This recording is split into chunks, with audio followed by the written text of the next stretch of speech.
नमस्कार, आप देख रहे हैं 5 की बात। मैं हूं नगमा। दिल्ली में एनफोर्समेंट डायरेक्टरेट हेमंत सोरेन को तलाश करती रही और झारखंड के मुख्यमंत्री रांची पहुंच गए।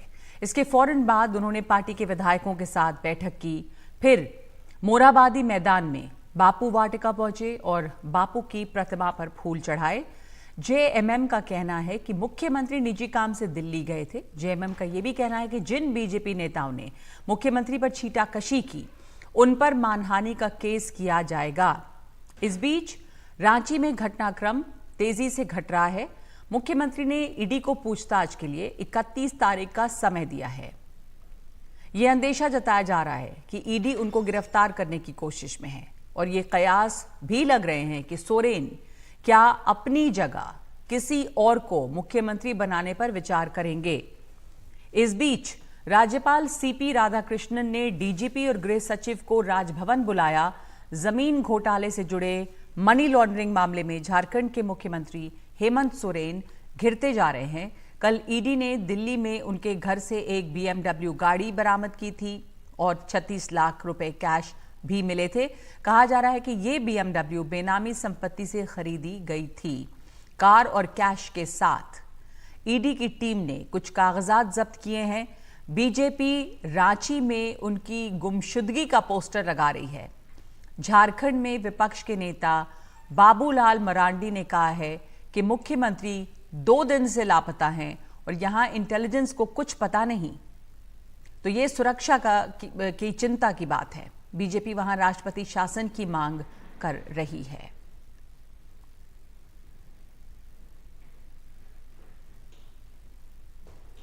मान और हानि। मान मतलब सम्मान, हानि मतलब उस सम्मान के प्रति अपशब्द कहना, अपमान करना। क्या इस राज्य का जो मुख्य विरोधी दल है उनके अध्यक्ष और उनके सांसद जिस प्रकार का भाषा बोलते हैं उन पर बहुत जल्द हम लोग आपराधिक मुकदमा करेंगे। तो झारखंड के सीएम हेमंत सोरेन रांची पहुंच चुके हैं। अब तक जो उनकी गुमशुदगी की बात हो रही थी वो खत्म हो गई, लेकिन ये बहुत ताज्जुब की बात और दिलचस्प भी रही बात कि लगातार ये कहा जा रहा था कि एब्सकॉन्डिंग है, गायब है झारखंड के मुख्यमंत्री। और इससे ठीक पहले कल ये खबर आई थी कि 31 तारीख को उन्होंने उनके दफ्तर ने ये मेल लिखकर ईडी को बताया है कि वो पेश होंगे। पर आपको ये भी बता दें कि उसके पहले कई दफा उन्हें ईडी से समन मिला है, लेकिन हेमंत सोरेन ईडी के सामने पेश नहीं गए, ना उन्होंने कोई इस पर जवाब दिया था। अब हेमंत सोरेन झारखंड पहुंच चुके हैं, लेकिन घटनाक्रम वहां पर जो है राजनीतिक घटनाक्रम वो बड़ी तेजी से बदल रहा है और चल रहा है और विधायकों के साथ उनकी बैठक भी हो रही है। देखना यह है, जैसा जेएमएम ये डर जता रही है कि हेमंत सोरेन की गिरफ्तारी भी हो सकती है और इस सूरत में ऑल्टरनेटिव जो विकल्प है वो क्या होगा, कौन उनकी जगह ले सकते हैं। जो बैठक चल रही है, बताया गया कि उनकी पत्नी कल्पना सोरेन भी इस बैठक में शामिल हैं, जो विधायकों के साथ बैठक हो रही है।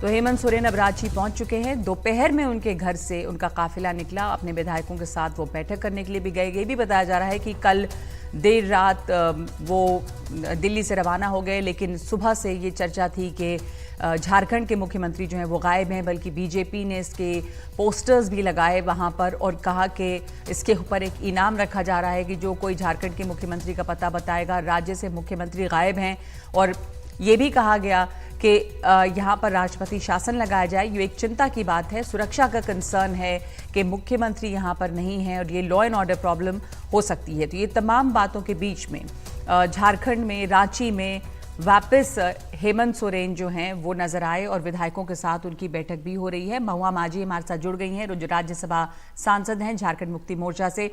धन्यवाद आपका समय देने के लिए। मुझे पता है कि आप इस समय एयरपोर्ट पे हैं, इसके बावजूद अब हमारे साथ जुड़ रही हैं। महुआ जी, आपसे मैं यही जानना चाहूंगी कि ये जो पूरा घटनाक्रम रहा जिसमें ये गुमशुदगी के पोस्टर्स लगने लगे बीजेपी की तरफ से, तो हुआ क्या था कि स्टेट से गायब हो गए थे मुख्यमंत्री और राष्ट्रपति शासन की मांग होने लगी थी। एक सुरक्षा का के लिए बड़ी चिंता है, ये कहा जा रहा था बीजेपी की तरफ से। देखिए, अगर सुरक्षा को लेकर चिंता थी तो ये केंद्र की जिम्मेदारी है, उनकी जिम्मेवारी है कि आप अपने जो की सुरक्षा के बारे में आप क्या कर रहे हैं। अगर वो नहीं मिल रहे थे आपको, तो क्यों नहीं मिल रहे थे? वो अपने पर्सनल काम से अगर कहीं गए हैं तो इसकी जानकारी भी आपको होनी चाहिए थी। तो ये तो सुरक्षा में अगर किसी तरह से चूक हुई है तो ये केंद्र की जिम्मेदारी है, न कि स्टेट की। और ईडी तो इस तरह से उनको ढूंढ रही थी, जैसा लगता है कि वो कोई फरार व्यक्ति है। एक जनता द्वारा चुने हुए मुख्यमंत्री है, एक आदिवासी मुख्यमंत्री है जो इतने लोकप्रिय हैं, तो इतने पॉपुलर मुख्यमंत्री हैं, तो वो तो भाग नहीं सकते हैं। तो इस तरह से उनको ढूंढना, क्या वो उनके खिलाफ कोई वारंट था या क्या था? उनके घर में जाकर जिस तरह से उनको ढूंढा गया, चारों तरफ उनको बदनाम करने की कोशिश की गई, ये अत्यंत निंदनीय है। एक आदिवासी मुख्यमंत्री को इस तरह से जनता के सामने उनकी छवि को खराब करना, ये कहीं से भी स्वीकार योग्य नहीं है, मुझे ऐसा लगता है। तो ये बहुत ही गलत हुआ है। ऐसा उन्होंने हाँ जी, पूरी कीजिए अपनी बात, अगर आप कुछ कहना चाह रही हैं तो।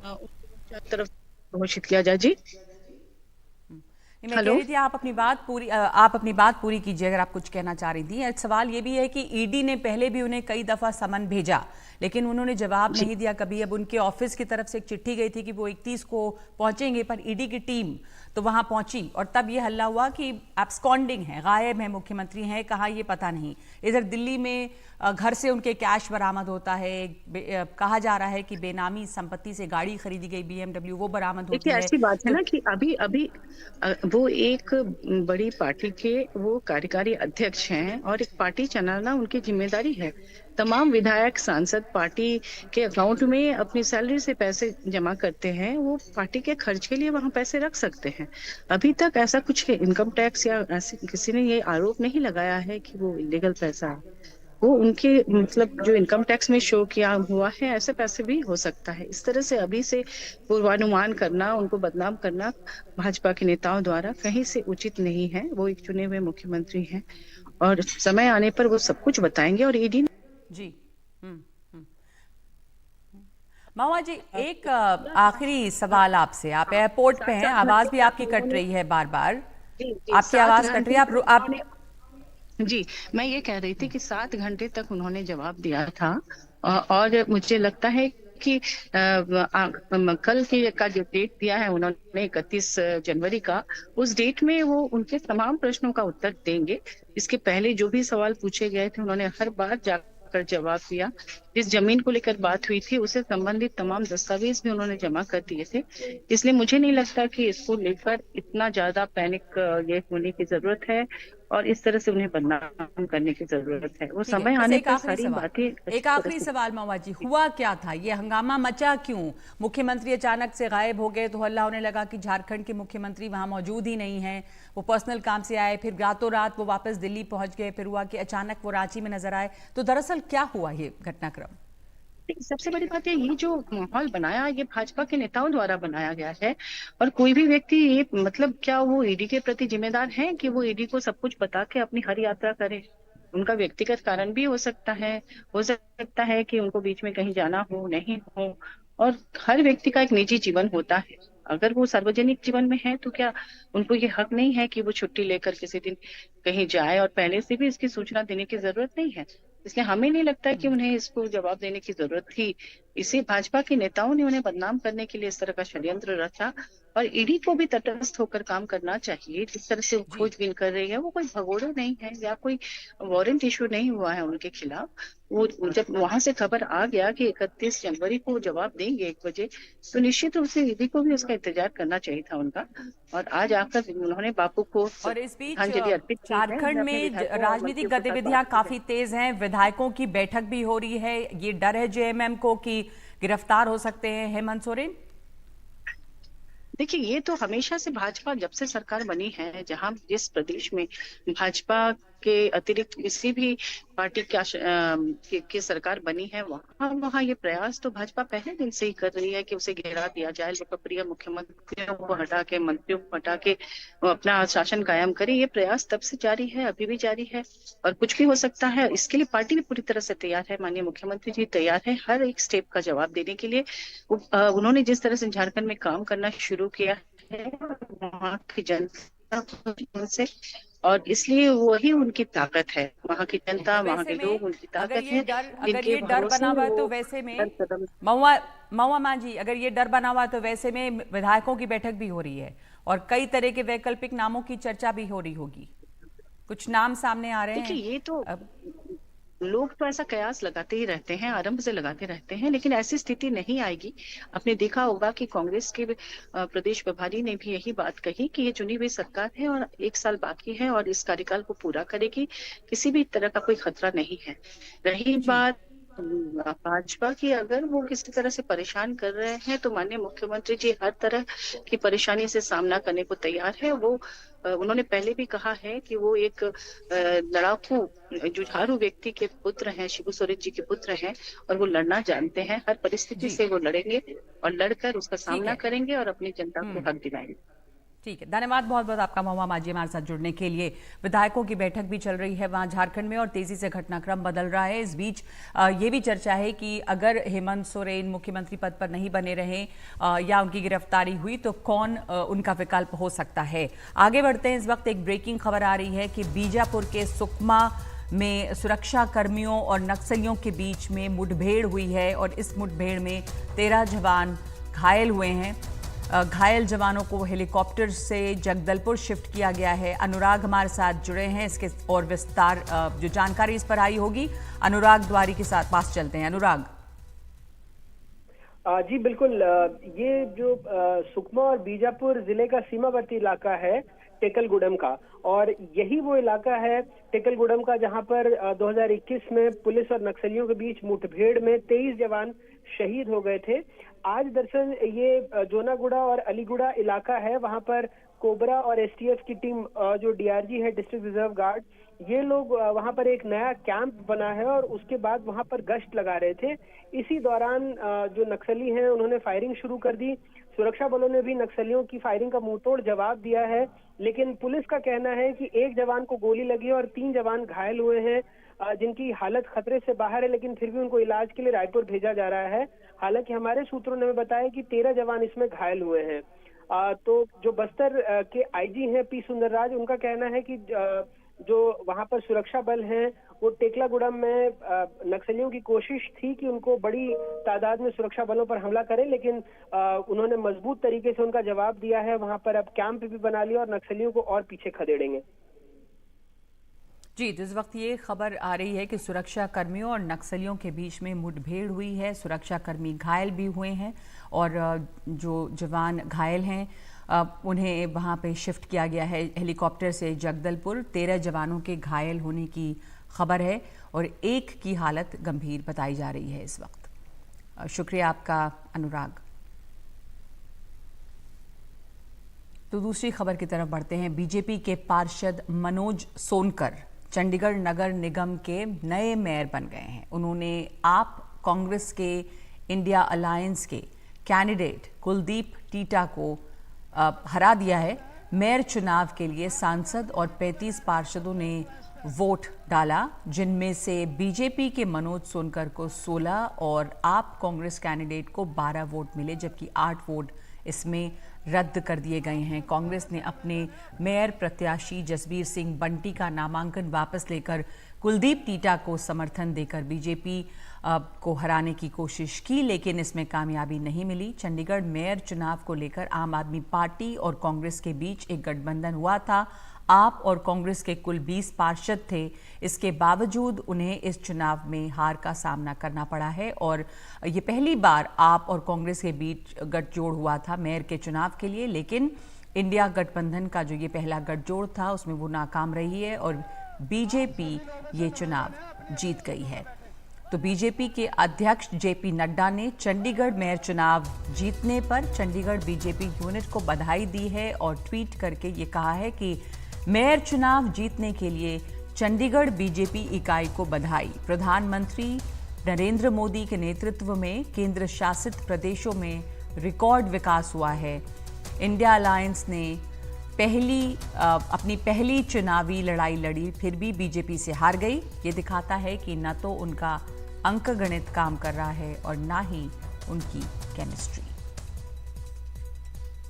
हमारे देश की डेमोक्रेसी में एक काले दिन के तौर पे आज के दिन को लिखा जाएगा, याद किया जाएगा। किस तरीके से चंडीगढ़ के मेयर की जो इलेक्शन थी उसको लूटा गया बीजेपी द्वारा। इससे पहले मध्य प्रदेश में ऐसा किया उन्होंने, सरकार लूटी। कर्नाटका में भी ऐसा कर चुके हैं, गोवा में भी ऐसा कर चुके हैं, महाराष्ट्र में ऐसा कर चुके हैं, नॉर्थ ईस्ट स्टेटों में करते रहते हैं। तो ये उनकी पुरानी आदत है। इस वक्त उस मेयर को माना नहीं जा सकता। मेयर एक साजिश के तहत है। देशद्रोह जैसे कहा राघव जी ने, वो सचमुच एक देशद्रोह है। लोकतंत्र के साथ ऐसा एक घटिया, एक घिनौना माहौल जो आदमी सोच नहीं सकता। और ये हमारी वो बिल्कुल फादर्स फियर्स, जो हम वो शंकाएं मन में कभी आती हैं कि लोकतंत्र में अगर ये फिर कहीं चुनाव जीत गए केंद्र में, जिसके कारण ये बना था गठबंधन, तो आगे के लिए देश में चुनाव को भूल जाइए। तो इंडिया गठबंधन का ये टेस्ट था एक तरह से, जिसमें वो नाकाम रही है, क्योंकि कांग्रेस और आम आदमी पार्टी इसमें साथ आई थी, लेकिन बीजेपी ये मेयर का चुनाव जीती है और इसको लेकर बीजेपी के खेमे में काफ़ी खुशी है। हमारे सहयोगी गजाली ने बात की है बीजेपी नेता से। सर, किस तरह से देखते हैं आज के पोल को? बहुत सारे एलिगेशंस भी लग रहे हैं कि वोट्स जो है इनवैलिड कर दिए गए और अनिल मसीह जो है वो बीजेपी के मेंबर है। आम आदमी पार्टी और कांग्रेस ये आरोप लगा रही है। देखिए, जब से कॉरपोरेशन बनी है तब से एक सिस्टम फॉलो हो रहा है, जिसके मुताबिक यहाँ पर जो चुनाव जो है उसकी प्रक्रिया चलती है। और जिस वक्त कांग्रेस का राज था तो उस वक्त जो उनके द्वारा नॉमिनेटेड किए गए जो काउंसलर होते थे तो उन्हीं को ही प्रिजाइडिंग ऑफिसर लगाया जाता था।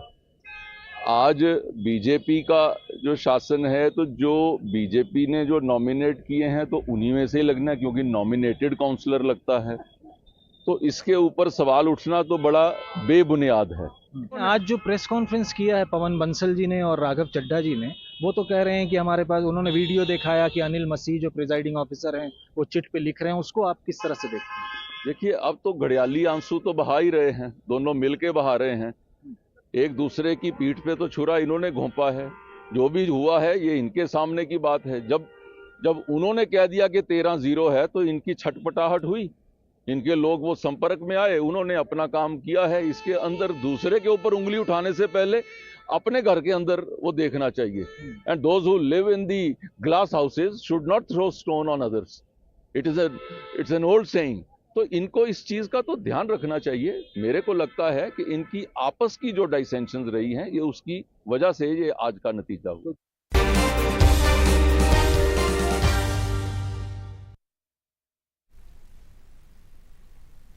और अब आपको बताते हैं, अगर आप अमेरिका में काम करते हैं या आपके कोई जानने वाले काम करते हैं तो अमेरिकन वीज़ा को रिन्यू करने का जो प्रोसेस है वो अब आसान हो रहा है। तो H1B visa renewal pilot programme की शुरुआत कर दी गई है। इस प्रोग्राम की घोषणा वैसे पिछले साल दिसंबर में हुई थी। ये वीज़ा को रिन्यू करने की प्रक्रिया को आसान बनाता है। पहले H1B वीज़ा पर अमेरिका में काम कर रहे लोगों को वीज़ा एक्सपायर होने की सूरत में अपने देश लौटना पड़ता था। फिर यहाँ अपॉइंटमेंट मिलने के बाद ही वीज़ा दोबारा मिल सकता था। इसमें काम का भी नुकसान होता था, आपको छुट्टी लेके आना होता है और खर्च भी ज़्यादा। अब इसे आसान कर दिया गया है कुछ महीनों के लिए। पायलट प्रोग्राम से शुरुआत में 20,000 भारतीयों को फ़ायदा होगा। तो अमेरिकी वीज़ा पाना अब कैसे आसान हो रहा है आपको बताते हैं। तो अब वीज़ा रिन्यू करने में सिर्फ 6 से 8 दिन का समय लगेगा। पहले अपॉइंटमेंट के लिए महीनों का समय लगता था, देश वापस आना पड़ता था। अब अमेरिका में ही इसके लिए ऑनलाइन अप्लाई किया जा सकेगा। विदेश मंत्रालय की वेबसाइट पर जाकर ऑनलाइन अप्लाई किया जा सकता है, जिसमें एक सप्ताह में 4000 लोग वीज़ा रिन्यू करा सकते हैं। अब बता दें आपको कि इसमें जो अप्लाई करने की तारीख है वो 29 जनवरी, 5 फरवरी, 12, 19 और 26 फरवरी है, जब आप अप्लाई कर सकते हैं ऑनलाइन। और ये पायलट प्रोग्राम है जिसकी शुरुआत 29 से हो गई है। ये 3 महीने चलेगा, यानी कि 3 अप्रैल तक।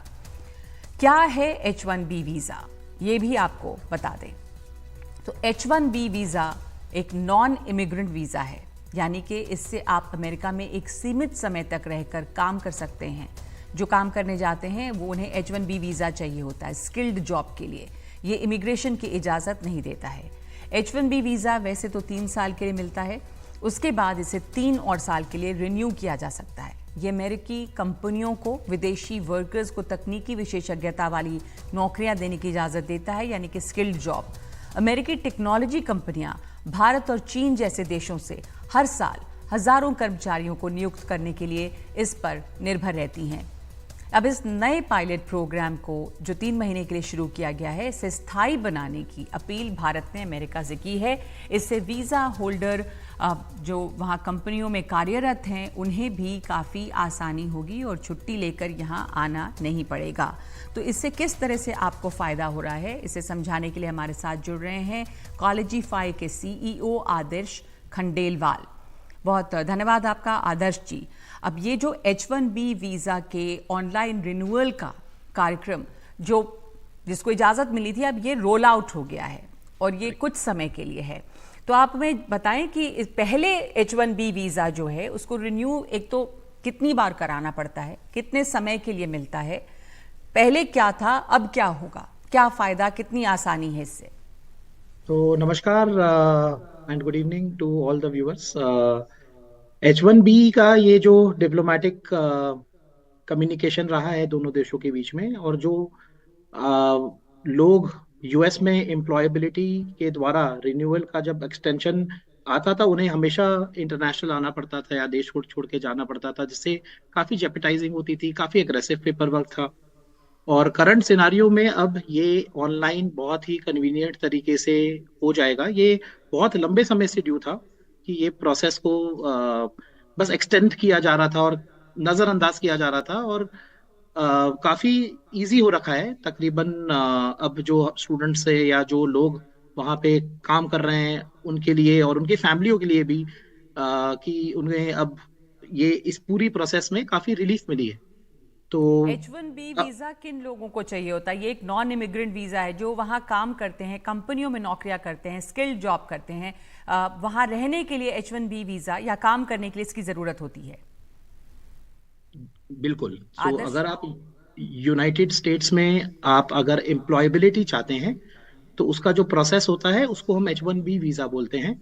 ये पहले आपको 3 साल के लिए मिलता है और उसके बाद ये वापस एक्सटेंड हो जाता है। जो अभी पॉलिसी आई है, जो अभी ये पायलट प्रोग्राम रन किया है, जैसे ही आपकी एक्सपायरी होगी आपको without leaving, without going out, without any travel, आप ये विदाउट एनी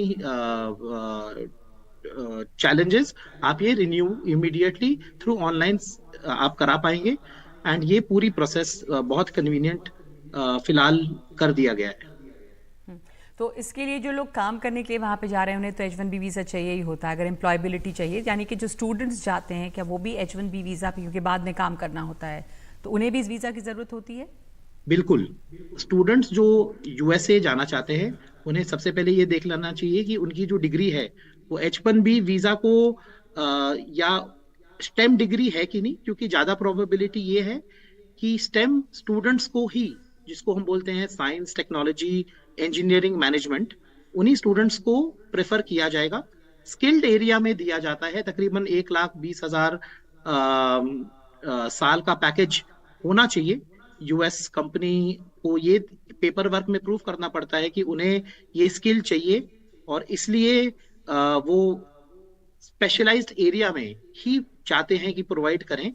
और प्राइमरीली जो स्टूडेंट्स जाते हैं, डिफरेंस क्या है कि जो स्टेम वाले बच्चे रहेंगे उनको 3 साल का OTP मिल जाएगा, ऑप्शनल प्रैक्टिकल ट्रेनिंग, और जो नॉन स्टेम वाले जाएंगे उनको 1 साल का ही मिलेगा।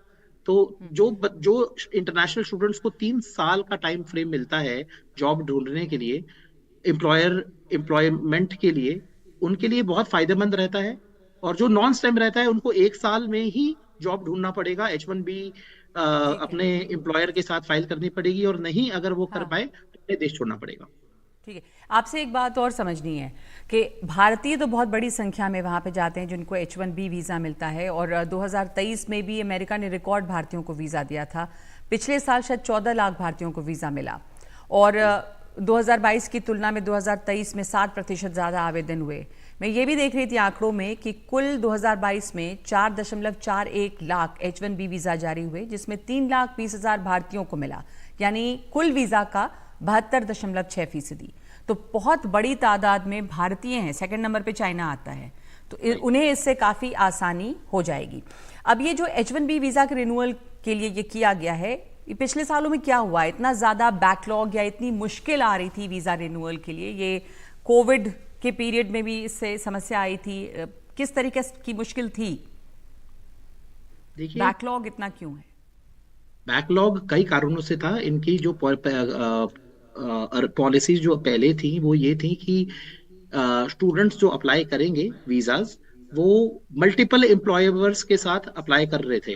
तो तकरीबन 7-7.5 लाख नंबर का उनका टोटल नंबर ऑफ एप्लीकेंट्स लग रहा था, और तकरीबन 75,000 वो या 75,000 का नंबर एक साल में वो सैंक्शन करते हैं। तो इस साल उन्होंने क्या किया है कि आप मल्टीपल एम्प्लॉयर्स के साथ अब आप अपने चांसेस बढ़ाने के लिए ये नहीं कर सकते। आपको एक ही एम्प्लॉयर के साथ पॉलिसी के हिसाब से आपको अपनी कोशिश रखनी पड़ेगी, एंड इसके कारण पॉसिबिलिटीज भी काफी अच्छे हो जाएंगे। जो वीजाज जो चैलेंजेस चल रहे थे लास्ट 1-2 साल से या कई सालों से, वो इस साल से बेटर होने का जो पॉलिसीज आ रही हैं, जो हम देख रहे हैं, future numbers should be better than the numbers जो पहले गई। बिल्कुल बिल्कुल, धन्यवाद आपका। ये ज़रूर है कि अभी जो बैकलॉग था उसको क्लियर करने में थोड़ी आसानी होगी, क्योंकि वीज़ा प्रोसेस सिंप्लीफाई कर दिया गया है, और ये 3 महीने में 20,000 लोगों के जो वीज़ा रिन्यूअल है वो हो सकेंगे, और उम्मीद की जा रही है कि इसे स्थायी तौर पे लागू किया जाएगा। धन्यवाद आपका आदर्श खंडेलवाल।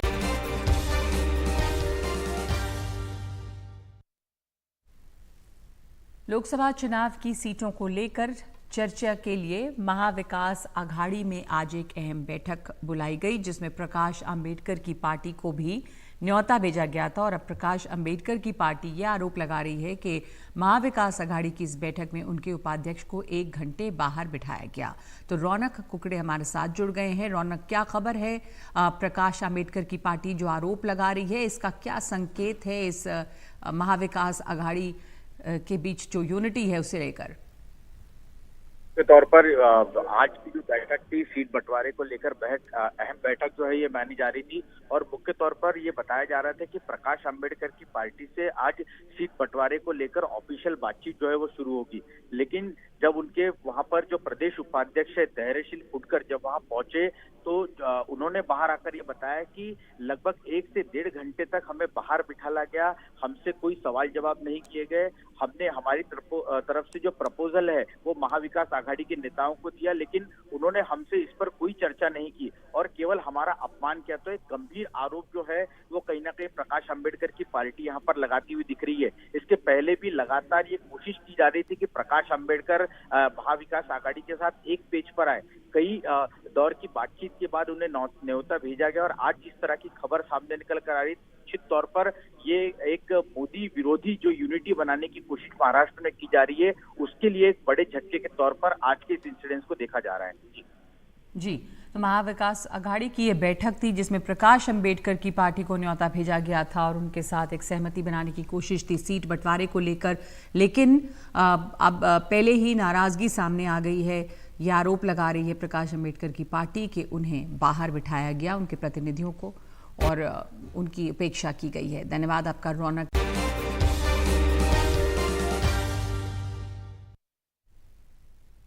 पाकिस्तान इस समय खाने पीने की कमी से जूझ रहा है। यहाँ अब आटे की किल्लत बहुत बड़े पैमाने पर नजर आ रही है। सड़कों पर लोग निकल पड़े हैं, खास करके गिलगित बलूचिस्तान के इलाके में। पाकिस्तान सरकार के मुताबिक बाढ़ में 80% फसल बर्बाद होने की वजह से ऐसे हालात पैदा हुए हैं। तो ये जो सड़कों पे काफिला नजर आ रहा है वो रैलियों में जा रहे लोग हैं। हालात ऐसे हैं कि विदेशी मुद्रा भंडार की कमी की वजह से भोजन और दवाएं पाकिस्तान के बंदरगाहों पे पड़े हैं, देश में नहीं आ रहे। जो आटा मौजूद है उसके दाम इतने ज़्यादा हैं कि आम आदमी रोटी के लिए तरस रहा है। अखबार डॉन के मुताबिक गिलगिट बाल्टिस्तान में लोगों ने गेहूं की कीमतों में इजाफे के खिलाफ बड़े पैमाने पर रैलियां निकाली, जिसमें गिलगिट, स्कर्दू, डायमर, खरमंग, हुंजा और शहर के कई इलाकों में तमाम बाजार, रेस्तरां बंद रहे। पाकिस्तान सरकार की इन नाकामियों की वजह से पाकिस्तान में लोग सड़कों पर प्रदर्शन कर रहे हैं। दिखा रहे हैं आपको ये तस्वीरें।